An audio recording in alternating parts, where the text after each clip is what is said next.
Baada ya kutokea hitilafu ya usafiri kwa siku 3 katika daraja la Somango mkoani Lindi, hatimaye mawasiliano ya daraja hilo yamerejea na huduma za usafiri zimerudi. Daraja hilo linalounganisha mikoa ya kusini lilipata changamoto ya kusombwa na maji ya mvua inayoendelea kunyesha baadhi ya mikoa nchini.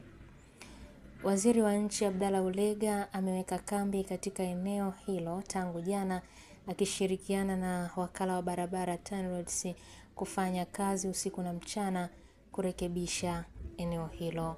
Hata hivyo, amewaambia waandishi wa habari kwamba magari madogo 230, mabasi 10 na baadhi ya maroli 30 yalibeba bidhaa mbalimbali ikiwemo mawe makubwa yamefanikiwa kupita katika eneo hilo kuanzia leo. Sambamba na hayo, Ulega amesema wakati akitoa taarifa ya awali akiwa Lindi, wakati akiendelea kusimamia zoezi la urejeshaji wa maeneo yaliyo katika barabara kuu ya Dar es Salaam Lindi yanayofanywa na timu ya Wizara ya Ujenzi na wakala wa barabara TANROADS kwa kushirikiana na mkandarasi.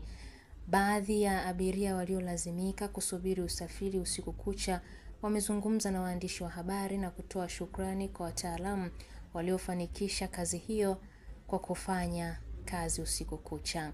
Katika maelezo yake, Ulega amesema matengenezo zaidi katika maeneo ya Somango, Mtama na Matando yanaendelea kuimarishwa kwa kuendelea kuwekwa mawe makubwa ili kuruhusu magari mengine yaliyobaki kupita.